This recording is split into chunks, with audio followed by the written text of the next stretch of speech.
Bueno, nuevamente en el piso del noticiero popular acá en el IMPA, estamos con la entrevista en este momento. Vamos a charlar con Julio Gambina, director académico de la Federación Judicial Argentina y también presidente de la Fundación de Investigaciones Sociales y Políticas, también integrante del Claxo y bueno, un currículum extenso, ¿no? De viejo, ¿cómo les va? Un gusto. Muchas gracias por venir. Por favor, un placer. Bueno, y te queríamos, en principio para entrar un poco en tema, habías comentado o habías escrito algo sobre la resolución, la última resolución del Banco Central de la República Argentina, sobre esta cuestión de los fondos que las cerealeras ya no lo pueden no los puede financiar el banco, sino que la tienen que ir a buscar afuera.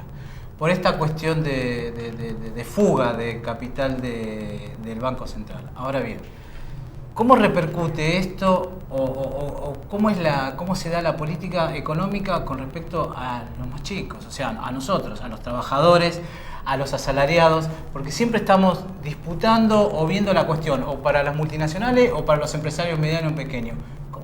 Claro, está muy buena la pregunta porque la política económica del gobierno, y si vos querés, de los gobiernos en 30 años de gobiernos constitucionales, nunca ha estado puesta en el epicentro de los trabajadores o de los de abajo. En todo caso, a veces hay algunas medidas, por ejemplo, en su momento el plan jefes y jefas, ahora la asignación universal, que en general uno dice, bueno, está bien que eso exista, pero eso no es el epicentro de la política económica. La cantidad de recursos que se asignan a la asignación universal, que abarca casi 4 millones de personas, es una política social masiva, muy importante, pero eso no define la política económica. La política económica lo que asegura en la Argentina hoy es el funcionamiento de la sojización en el plano agrario, de la megaminería a cielo abierto, el desarrollo de la industria automotriz como industria emblemática y vanguardia del proceso de armaduría que hoy tiene el sector industrial en la Argentina, lo cual deteriora la autoparte, incluso las pequeñas y medianas empresas, o la construcción en general, aunque hay planes para vivienda única de familia, sobre todo exacerbado ahora en momentos previos a las elecciones o en la disputa del consenso, lo principal de la construcción de vivienda es el sector inmobiliario especulativo, sectores de alto consumo. En la ciudad de Buenos Aires, que tiene algo así como 1,5 millones de viviendas, digo en números redondos para que nos entiendan los que nos están viendo, el 20%, 300.000 viviendas están vacías, lo que te demuestra que acá no se construye para vivir. Se construye como una forma de, o lo tengo en el banco, o lo tengo en dólares, o lo tengo en acciones, o lo tengo en ladrillos, como se dice habitualmente. Es un mecanismo especulativo. Entonces las medidas nunca están pensadas esencialmente para los trabajadores. Vuelvo a decir, se toman medidas que favorecen a veces a los trabajadores, a los pobres, a los jubilados, pero no es la esencia de la política económica. Esta medida que vos señalás, por ejemplo, explícitamente la norma del Banco Central dice, las grandes cerealeras, menos de 10, Cargill, Syngenta, Dreyfus, Bunge, estaban utilizando en el último año recursos del sistema financiero nacional. Entonces, la disposición del Banco Central les dice, no se puede usar dinero de los bancos argentinos para financiar las exportaciones cerealeras. Si quieren prefinanciar exportaciones, busquen esos dineros en el sistema mundial.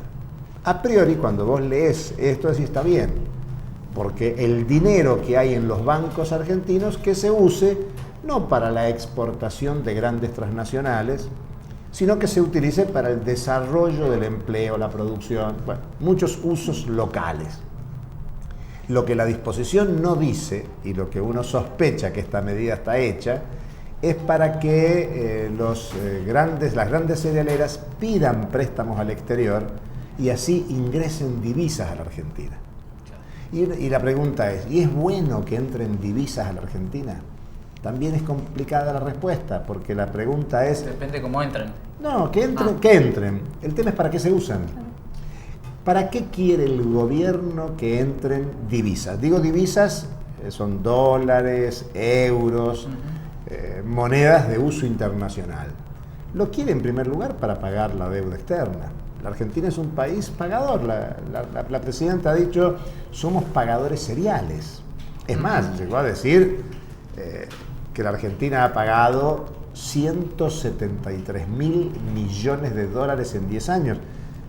Una simple cuenta matemáticas, 173.000 dividido 10 años da 17.300 millones de dólares. Es una cifra gigantesca que podría servir para todo lo que ustedes imaginan. Alcanzaría. Quiere decir que la Argentina es un gran pagador. Ahora, Argentina no fabrica dólares. Los tiene que conseguir. ¿Y cómo los consigue? O los consigue porque el país vende más de lo que compra, eso es el saldo comercial favorable, o porque hay una radicación de inversiones externas muy importante. Este no es un momento que las empresas vengan a invertir en la Argentina, es más, es un momento en que se están yendo, o deuda, tomar préstamo en el exterior, préstamo privado o público. En el caso de las cerealeras, el gobierno está induciendo que un sector privado tome préstamo en el exterior, que dicho sea de paso es lo habitual. Claro. Estas empresas hasta hace un año se financiaban en el exterior y entraban dólares a la Argentina para usarlos en estas cosas que yo menciono, entre otras el pago de la factura de combustibles. La Argentina tiene una crisis energética muy fuerte. Entonces el tema es que la medida suena bien, impedir que las transnacionales o grupos económicos usen los dineros locales. Aplaudimos. Para que se financien en el exterior.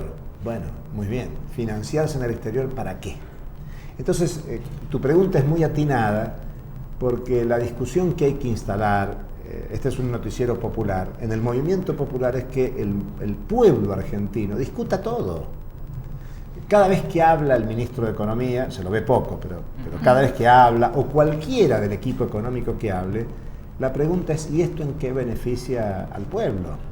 Digamos, uno hasta podría decir, no aspiramos que todas las medidas sean orientadas en beneficio de los sectores populares, eso sería lo ideal, pero que en el paquete de anuncios sean mayoritarios y más importantes aquellos que recompongan la calidad de vida de los trabajadores, y digo trabajadores porque cuando uno dice pueblo, es el pueblo trabajador.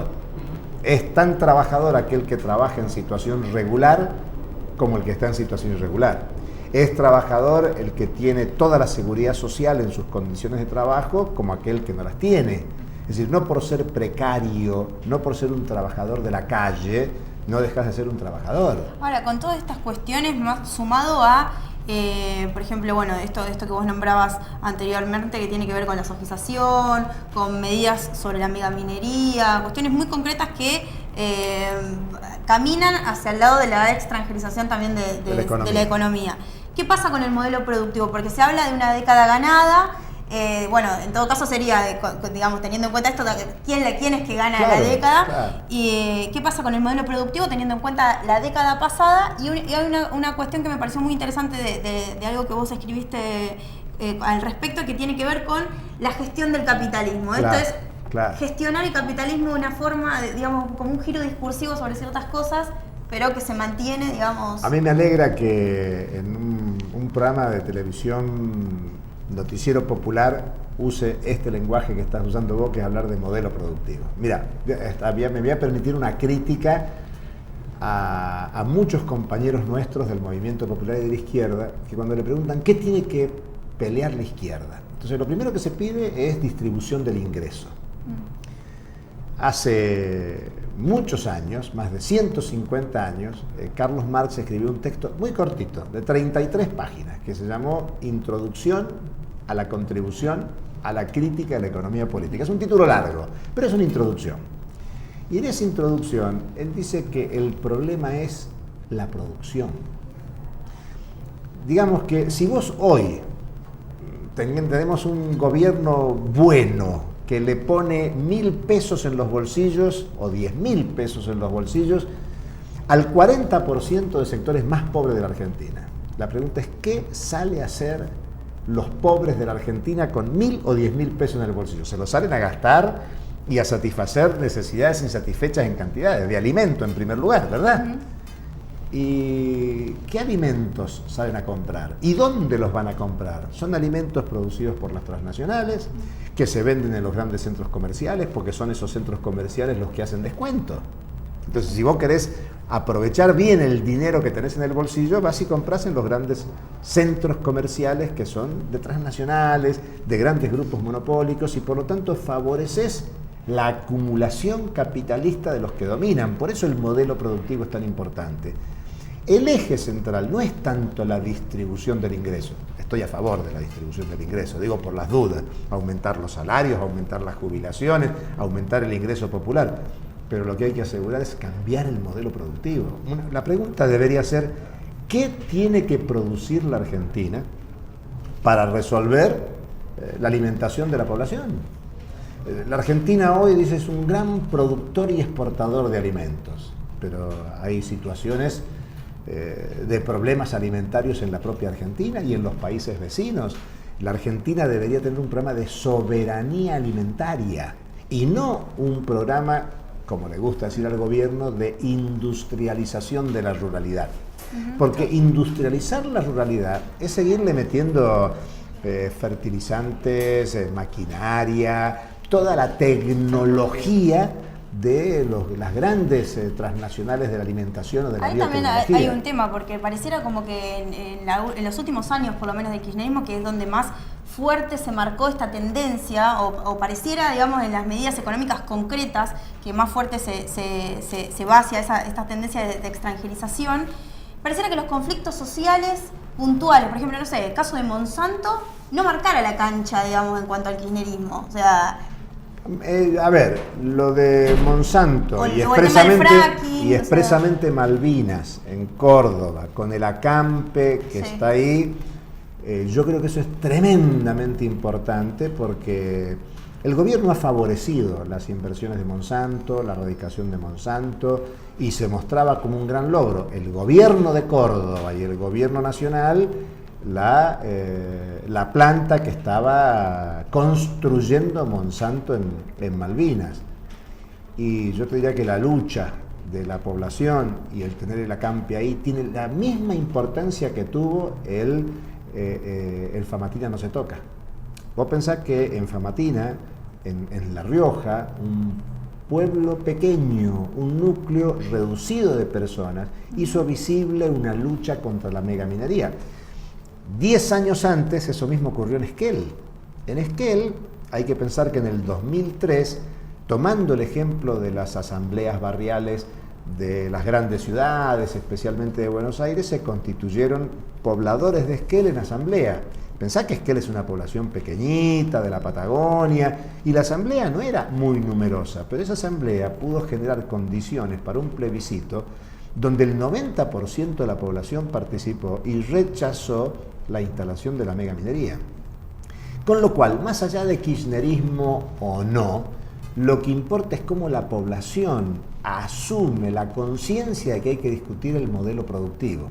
Porque fíjate vos la evolución de la presidenta Cristina Fernández. Empezó hablando de la soja como un yuyito. Y en el fondo, el Plan Agrario Alimentario 2020 termina endiosando a la producción sojera en la Argentina, y la lógica que preside el Plan Agroalimentario tiene que ver con aprovechar los precios elevados de las materias primas, de la soja, de las commodities, aprovechar este momento histórico. Y uno dice, aprovechar este momento histórico cuando en el mundo hay prácticamente 1.000 millones de personas con hambre, según las estadísticas de Naciones Unidas. La discusión vuelve a ser entonces modelo productivo. La izquierda, el movimiento popular, tiene que discutir qué se produce y cómo se produce. La CEPAL dice que en América Latina el 60% de los alimentos que se consumen son producto de la agricultura familiar. Entonces, no se trata de que la soberanía alimentaria es resolver producción alimentaria de pobres y para pobres. No, es producción agroalimentaria para satisfacer las necesidades en condiciones de calidad, en armonía con el desarrollo de la naturaleza, favoreciendo desarrollo de fuentes de trabajo, satisfaciendo las necesidades de las personas, y eso es, en vez de producir una agricultura industrial, tal como instaló Felipe Solá, Cavallo y Menem en el 96 con los transgénicos, y que ahora se ha potenciado, porque puede haber un discurso crítico a la década del 90, pero todo lo de la década ganada actual es producto de los cambios que se hicieron en los 90.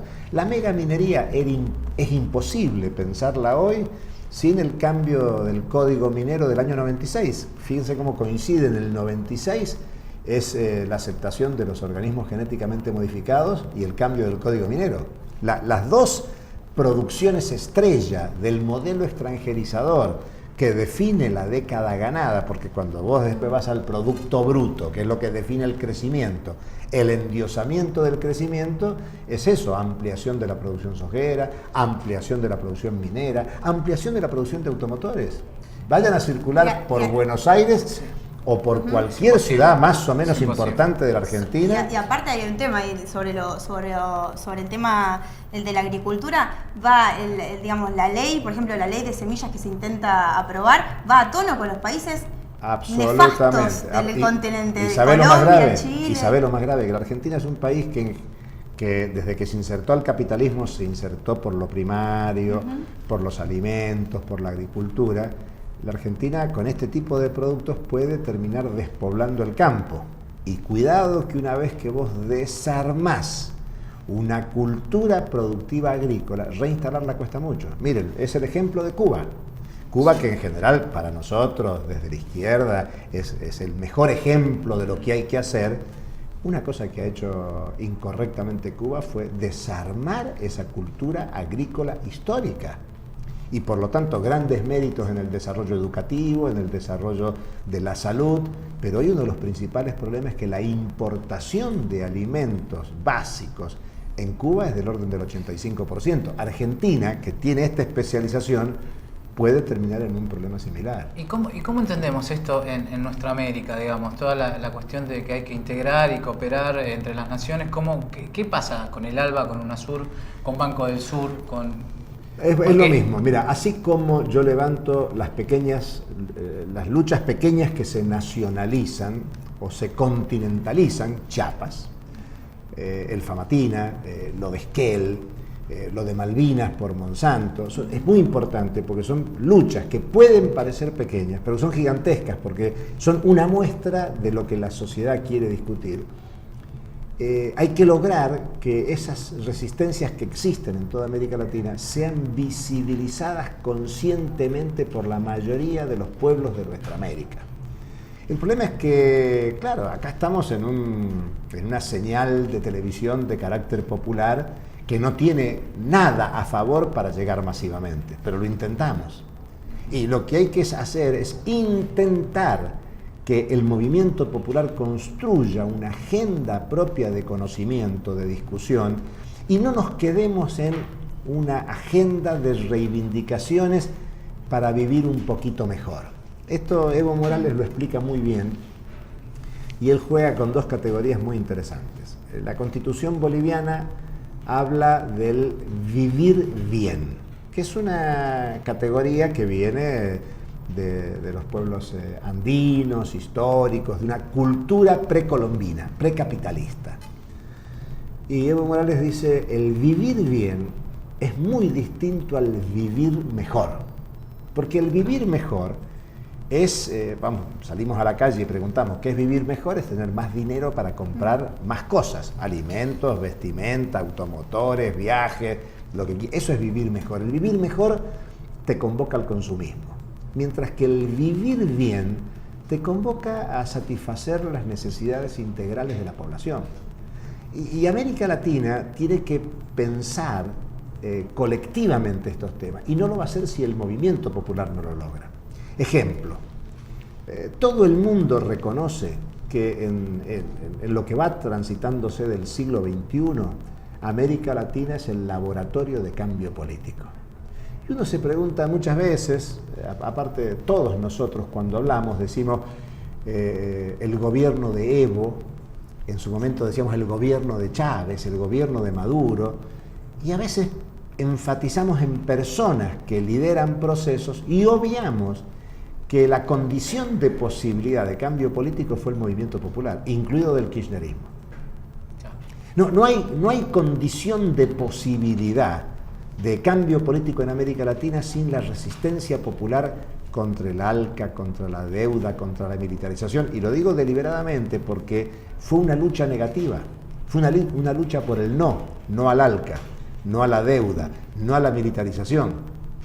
Y ahora, con el cambio político, se han generado condiciones para transformar los no en sí, que todavía nuestros pueblos no asumen colectivamente el programa del sí. Por ejemplo, si la Constitución boliviana habla del vivir bien o la ecuatoriana del buen vivir, yo doy clase en la universidad y muchas veces en facultades de Derecho, y les preguntás a los estudiantes de Derecho que rinden Derecho Constitucional, por ejemplo, ¿cuánto saben de las constituciones nuevas de América Latina?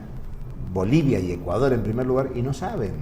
La Constitución ecuatoriana plantea a la naturaleza como sujeto de derecho. En el derecho internacional eso es una locura. Ahora, qué locura interesante pensar que la naturaleza es algo que va más allá de la actual generación. No es que hay que cuidarla porque la cuidamos para nosotros. La naturaleza va mucho más allá de nuestra generación. Por eso hay que pensarla, incluso algunos hasta discuten la nueva categoría de bien común, porque bien común lleva a que es un bien, y el bien en el mercado capitalista se intercambia.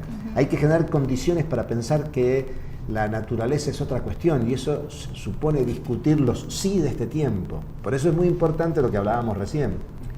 La soberanía alimentaria es un sí de esta época, y eso lo construyó el movimiento campesino. La soberanía energética, eso ha sido construido por el movimiento obrero y popular de América Latina, y entonces eso nos lleva a una discusión muy concreta que hoy se discute en Ecuador, en Bolivia, en Venezuela, que es el tema petróleo ¿para qué? ¿Gas para qué? Argentina, la mayoría de la población argentina estuvo de acuerdo con la expropiación parcial de YPF. La mayoría estuvimos de acuerdo. Algunos podría decir, ¿por qué solo 51% y no 100%? Pero hubo satisfacción, hubo apoyo. Ahora, resulta que para producir el petróleo, más allá de ir a los no convencionales, salimos de producir con Repsol para producir con Chevron. Es salir de una transnacional europea para ir a una transnacional estadounidense. El efecto de la inversión externa es el mismo.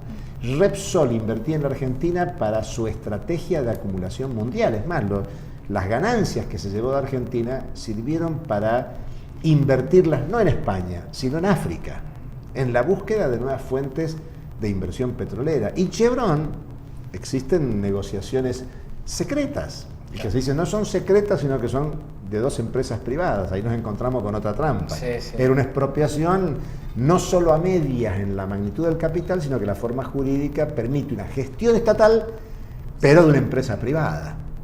Y entonces Chevron tiene una cantidad de beneficios que no lo sabemos, porque no se da a conocer. Entonces la pregunta es, necesitamos que la Argentina sea autosustentable en petróleo. ¿Para qué?